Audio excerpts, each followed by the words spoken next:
네, 금주 한 뉴스를 정리하는 시사 포커스입니다. 뉴스 분석가 조현정 씨 모시겠습니다. 어서 오십시오. 네, 안녕하세요. 예, 쇼트트랙 국가대표 심석길 선수 전 코치에게 아주 어려운 불편한 일이 있었어요. 예. 심석희 선수가 고소한 상태죠. 고소장에는 성범죄 피해 사실 10여 건이 구체적으로 적시돼 있는 것으로 알려졌는데요. 이게 말이 10건이지 장소, 시간, 구체적 상황 묘사까지 가능한 것들만 모은 게 10건입니다. 장소는 주로 태릉선수촌, 진천선수촌에 있는 라커룸인 것으로 알려져서 또 많은 분들이 충격을 받았고 4년 전부터 꾸준히 당해왔다고 폭로를 했는데 그때가 그러면 심석희 선수가 만 17세잖아요. 고2였던 거죠. 미성년자였고 경찰 측에서는 피해자 보호를 위해서 관련 사실을 확인해 줄 수 없다고 함구를 하고 있지만 그러면서도 이제 조 씨의 죄질이 상당히 불량하다 이렇게 설명을 하고 있습니다. 예. 어릴 때 큰 일을 잘 우리에게 매달단 그렇게 훌륭한 예. 선수가 다 알고 있는데 국민들이 많이 충격받았어요. 그리고 또 지난번 평창 동계올림픽 때는 그 폭행당해서 선수촌 이탈했었잖아요. 예, 그때 처음으로 이제 조재범 예. 전 코치와의 문제가 드러난 시점입니다. 심석희 선수 포함한 선수 그 4명을 폭행한 혐의로 지난해 9월에 이미 징역 10개월 실형을 선고받고 법정 구속됐는데 지금 항소심이 진행 중이거든요. 내일 모레 선고 공판이 열립니다. 예. 그 조재범 코치가 꾸준하게 다른 피해자들에게도 합의를 계속해서 요구를 했고요. 다른 선수들은 다 자포자기 끝에 합의를 했습니다. 심석희 선수 혼자 남았던 거죠. 예. 그래서 심석희 선수에게 교도소에 지금 수감 중인 와중에도 변호인을 통해서든 심 선수 가족들에게 연락을 해서 이렇게 합의를 종용을 한 거죠. 너만 예. 남았다. 너만 합의해주면 끝난다. 이런 식으로요. 그래서 그 사실을 알게 된 심 선수가 더 이상의 피해를 막아야겠다. 이런 생각으로 모든 것을 폭로하기로 결심합니다. 예. 조정 코치는 지금 혐의를 다 부인하는 거죠? 예, 억울하다는 입장을 내놨는데요. 다음 주쯤에 무고와 명예훼손 혐의로 심 선수를 맞고소할 계획이라고 밝혔습니다. 그런데 심석희 선수가 이제 폭행 고소를 했다가 성폭행 추가 고소를 했잖아요. 예. 그래서 앞서 폭행건으로 합의를 해준 선수 중에 2명이 합의를 취하하기로 해서 취하서를 제출을 했습니다. 그리고 젊은 빙상인 연대가 심석희 선수를 지지하고 나서면서 자신들도 꾸준하게 빙상계의 그런 비위를 조사를 했는데 조사 결과 다른 선수들도 이런 일이 있었다. 그래서 조만간 기자회견을 열어서 알리겠다 이렇게 밝힌 상태입니다. 예. 근데 다른 비슷한 사례들 제법 많이 나오고 있잖아요. 예, 헬멧이 구멍 날 정도로 머리를 맞고 하키채로 폭행당했던 선수, 고막에 구멍이 나서 3주간 입원해서 인공 고막에 의지해야 했던 중학생 남자 선수 있었고요. 예. 빙상 장비로 맞아서 손목이 부러진 중등부 여자 선수. 지금 모두 하나씩 제보가 나오고 있는데 이 선수들 모두 조전 코치에게 폭행을 당한 거고요. 결국에 운동을 그만뒀습니다. 아. 그리고 지금 추가적인 제보가 나오고 있는데 아직까지는 모두 익명을 요구하고 있는 상황이에요. 예. 그럼 이제 현직 선수는 앞으로 더 걱정인데요. 지금까지 잘 버텨왔는데. 그렇기 때문에 철저하게 익명을 요구하면서 제보를 하고 있는데 이게 2014년에도 비슷한 일이 있었어요. 소치 동계올림픽을 한 달도 안 남겨둔 시점에 쇼트트랙에서 여자 선수 성추행 사건이 뒤늦게 알려진 건데 이게 늦게 터지다 보니까 그 사이에 그 당사자였던 코치가 국가대표팀 지도자로 발탁이 됐고요. 빙상연맹은 무마하기에만 급급했죠. 다행히 그때 그 언론과 여론에 힘입어서 중간에 퇴출이 되긴 했지만 이게 피해자를 오히려 나무라면서 업계 빙상연맹에서는 너만 다친다, 알리지 마라 이렇게 했던 것으로 또 알려졌고요. 예. 유야무야 이제 늘 덮어가니까 이런 사례가 많지 않을까 싶은데 말이에요. 예, 최근 5년간 징계받은 체육계 인물 가운데 징계 직후에 다시 체육계로 돌아와서 재취업한 사례가 38%나 됩니다. 예. 성폭력으로 제명됐다가 다시 코치로 혹은 임원으로 승진한 사례도 있고요. 또 조정 코치 말고도 다른 코치도 비슷하게 성비위로 자격정지 처분을 받았다가 다시 복귀를 했고요. 제가 알기로는 제명이나 퇴출이란 단어는 아예 나간다는 의미가 있는 단어로 알고 있거든요. 그쵸. 근데 여태까지의 사례를 보면 잠시만 피해 있다가 아무 일 없더냐. 다시 지도자 자리를 꿰차는데 네. 선수들로서는 또 올 사람인데 또 지도자가 될 사람인데 어떻게 덤빌 수 있겠어요? 그렇죠. 이제 성폭력 공개에 있어서 어려움 느끼는 부분이 많은데 더욱 이제 피해자들 침묵할 수밖에 없는 그러니까 더 이야기가 더 확장이 안 되고 그냥 덮이는 것 같아요. 그렇죠. 그리고 이 스포츠 업계에서는요, 이렇게 말들을 하더라고요. 이번 폭로가 굉장히 기적적인 일이다. 왜냐하면 이번에 그 평창 동계올림픽 때문에 문재인 대통령이 진천 선수촌을 방문하지 않았더라면 예. 그랬더라면 심석희 선수 이탈을 국민들이 몰랐겠죠. 그래서 그쵸. 몰랐더라면 그리고 또 심석희 선수 정도의 세계 클래스 선수가 아니었다면 이탈한지 뭐 그렇게 이슈가 되지 않았겠죠. 그래서 이번 일이 굉장히 기적적으로 크게 일어난 거고 또 이런 일이 있어도 서로 다 아는 사이라서 가해자 쪽에 미리 언질이 들어간다고 해요. 예. 이제 이런 일이 이제 누가 얘기를 할 거니까 조심해라. 예. 뭐 대비를 해라. 이런 예. 식으로 간다고 합니다. 젊은 빙상인 연대가 지금 뭉치고 있는데 조직화에도 무력하다는 걸 느낄 수 있죠. 아, 그렇군요. 다른 종목에도 이런 일이 있었죠? 예, 농구 국가대표팀 감독이었는데요. 우리은행 프로농구당 박명수 전 감독이 소속 선수 성추행 때문에 2007년에 구속이 된 일이 있습니다. 근데 박명수 전 감독이 여자 선수들 건드리는 거는 선수들끼리 서로 다 알고 있었다고 해요. 그러니까 합숙소에서 누군가가 울면 아무 말 하지 않고 토닥여 줄 정도, 그 정도로 만연한 일이었다고 합니다. 이 감독 말을 거역하면 선수들은 게임을 못 뛰게 되니까요. 이야, 찍히면 안 된다네요. 그렇죠. 왜냐하면 팀 감독이죠. 그리고 예. 국가대표팀 감독이죠. 그러니까 선수 선발권, 연봉 책정권, 재정권 다 쥐고 있는 겁니다. 예. 그런데 운동선수 같은 경우에는 그 일만 평생 해왔잖아요. 그렇죠. 그러니까 갑자기 내가 이 일을 그만두고 다른 곳으로 간다? 이런 거는 또 상상하기 어렵고 절대적인 존재에게 반기를 들었다가는 인생이 망할 것 같다. 이런 두려움이 있겠죠. 그러니까 정의준 동아대 스포츠과학부 교수가 기고한 글을 제가 좀 가져왔는데요. 10년 전에 기고한 글입니다. 근데 이게 10년 전 글인데도 초등학생을 임신시킨 사례, 어느 학교에서는 감독이 여자 선수들을 전부 다 건드린 사례, 이런 것들이 있었고요. 정의준 교수는 이렇게 표현을 합니다. 이쯤 되면 조직폭력이다. 이렇게 표현을 했는데 가해자가 어렵사리 신고를 하려고 하면 그 주변인들이 가해자를 오히려 두둔하고 옹호하고 피해자를 왕따시키게 되는 거죠. 그리고 그 대한체육회가 이런 것들을 뭐 시정하기 위해서 만들었다는 조직이 있는데 여기에 위원장이 이런 말을 합니다. 젊은 사람들 모아놓으면 그런 일이 있을 수 있지 않겠느냐. 이런 발언을 또 했던 것으로 알려졌고요. 예. 그 대한체육회에서 신고센터도 만들었어요. 이미 신고센터가 다 있는데 문제는 신고센터에 신고를 해도 익명이 보장이 되지 않고 그리고 조사로 들어간 일은 거의 없습니다. 그리고 조사를 하라고 하면서 그 연맹에 담당 연맹에 얘기를 해요. 그러니까 뭐 쇼트트랙이면 빙상연맹에 너희가 감사해봐라.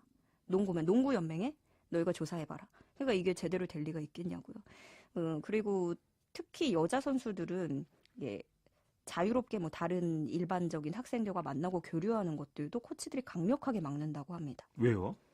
표면적으로는 운동에 방해되고 집중 못한다 이런 이유를 내세우는데 그 조재범 전 코치도 이번에 심석희 선수에게 텔레그램이란 그 메신저를 사용하게 했다고 알려졌잖아요. 예. 이게 왜 그러냐면 톡이나 다른 메신저들보다 보안이 잘 되거든요. 그래서 추적이 어려운데 그러니까 뭘 감추려고 한 건지 뭐 아직은 모르겠지만 그러니까 자꾸 이게 폐쇄적으로 다른 사람들을 못 만나게 하는 거예요.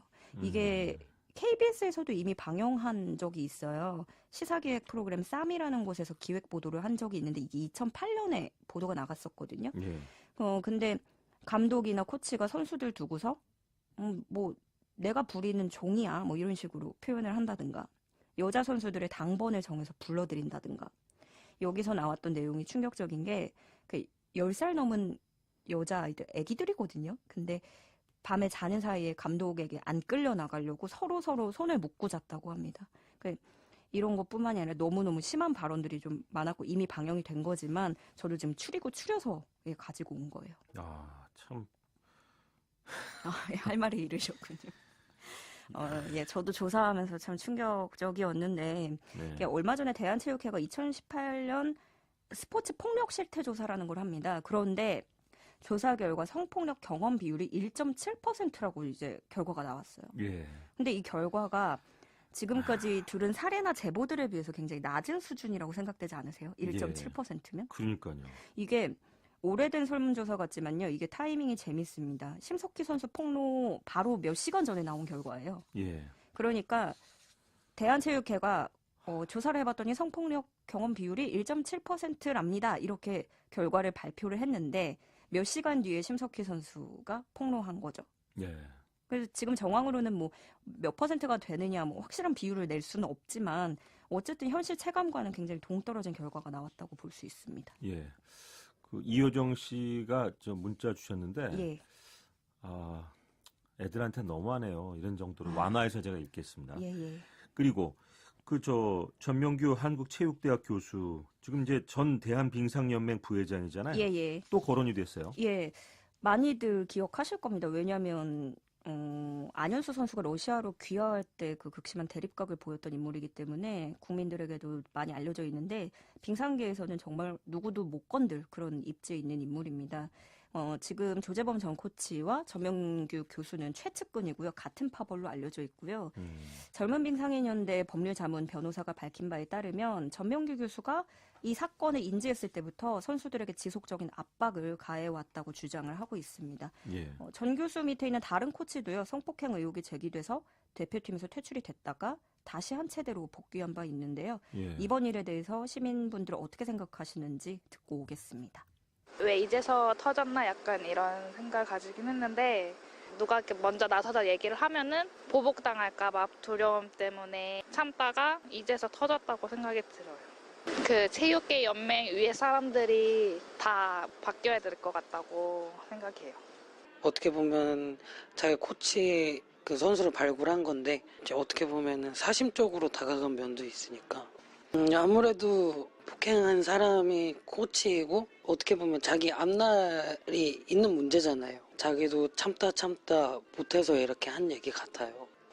일단은 성폭행을 당했다고 하면 아무래도 여성한테는 낙인을 찍히는 거기 때문에 그런 피해 사실이 있다고 해도 잘 밝히려고 하지 않을 것 같고, 근데 이번에 심석희 선수가 그렇게 밝힌 것은 본인뿐만이 아니라 더 많은 추가 피해자, 자기 후배들이 그런 피해를 당하지 않았으면 하는 마음에서 정말 큰 결심하고 말씀하신 것 같아요. 그리고 그 김연아 선수 빙상연맹도 마찬가지고 체육 쪽에서 정말 많은 비리나 그러니까 뭐 신체적 폭행, 뭐 정신적 폭행, 성적 폭행 많이 일어나고 있었지만 이제는 정말 썩은 물을 다 갈아내고 지도부가 다 바뀌고 새롭게 돼야 되지 않을까 생각을 합니다.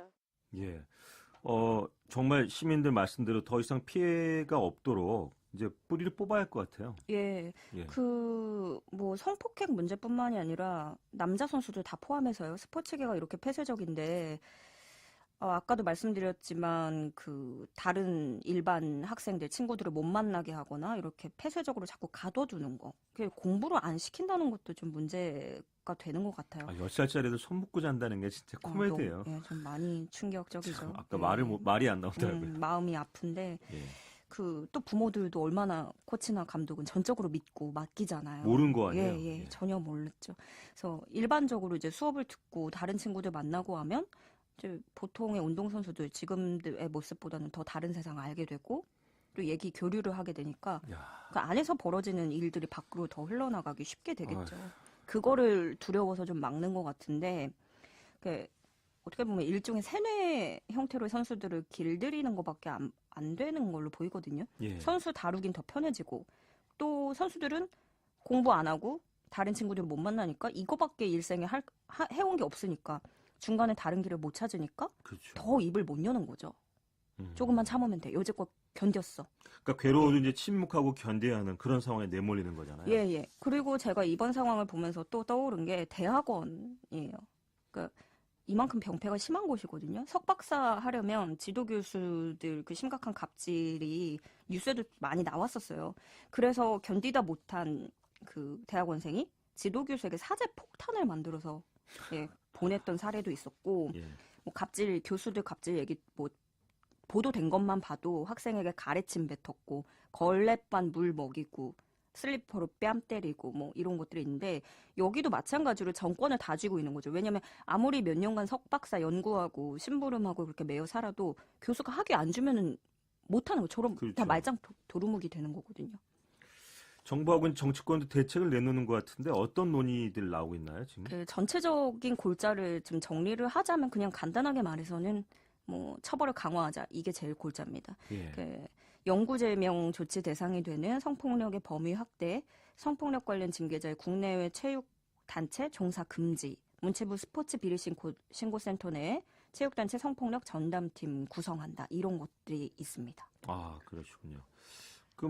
원스트라이크 아웃제도 나오던데요, 얘기가. 예, 그러니까 그 음주운전에 뭐 삼진아웃 이런 게 있잖아요. 그래서 체육지도자가 한 번이라도 이런 일에 연루가 되면 예. 영구히 자격을 상실하도록 하겠다, 이런 내용입니다. 왜냐하면 지금까지는 금고 이상의 형을 받은 경우에만 자격을 상실하고 그리고 이것마저도 어느 정도 일정 기간이 지나면 다시 자격을 회복할 수 있거든요. 예. 그래서 이걸 강화하겠다 이런 건데 이런 대안을 보고 알맹이는 하나도 없고 무책임하다 이런 비판도 나오고 있습니다. 근시안적이라는 거죠. 왜냐하면 현실에서는 신고조차 어렵잖아요, 지금. 그렇죠. 예. 근데 뭐 그게 나와야 징계도 할 수 있는 건데 신고가 애초에 안 되고 잡아내질 못했는데 어떻게 징계를 뭐 강화를 하겠어요. 이 문제가 더 뿌리까지 골병 들고 썩어버린 문제이기 때문에 다시 다 뽑아내고 새로 토양을 다져야 될 텐데 체육계뿐만이 아니라 저 진짜 우리 사회의 과제라고 봅니다. 문자 주신 분들이 많은데 이선화님은 정말 너무하시네. 이건 사람이 할 짓 아니네요 하셨고요. 6624님은 그 선수들에게 부모가 없나요 하셨는데 아까 부모님도 모르신다 그랬잖아요. 이번에 심석희 선수도 아버님께서 예. 모르고 이번에 아시고서 지금 약물 치료를 받고 계신다고 합니다. 예. 6487님은 딸들 마음대로 운동시키고 싶어도 이제 무서워서 못 시키겠네요 하셨고 네. 2285님은 빙상연맹의 국민으로서 항의하고 싶습니다 하셨고 0019님은 모든 진실 언젠가 세상 밖으로 나옵니다 하셨습니다. 그리고 이명규님은 체육비리협회 이번에 다 없앴으면 좋겠고 국가선수관리체계 국가가 관리하도록 하십시다 하셨습니다. 그리고 4790님은 과거 운동한 아이들을 맞는 것이 훈련의 일부였습니다 하셨습니다. 성추행은 높은 벌로 처벌해야 되겠어요 하셨습니다. 참 많은 분들이 지금 문자 주셨는데 예. 그리고 2867님은 남자 선수는 남자가 또 여자 선수는 여자가 감독 코치해야 되겠네 하셨고 네. 뭐 체육계 전부 7167님 전부 물갈이해야 되는 거 아닙니까 하셨습니다.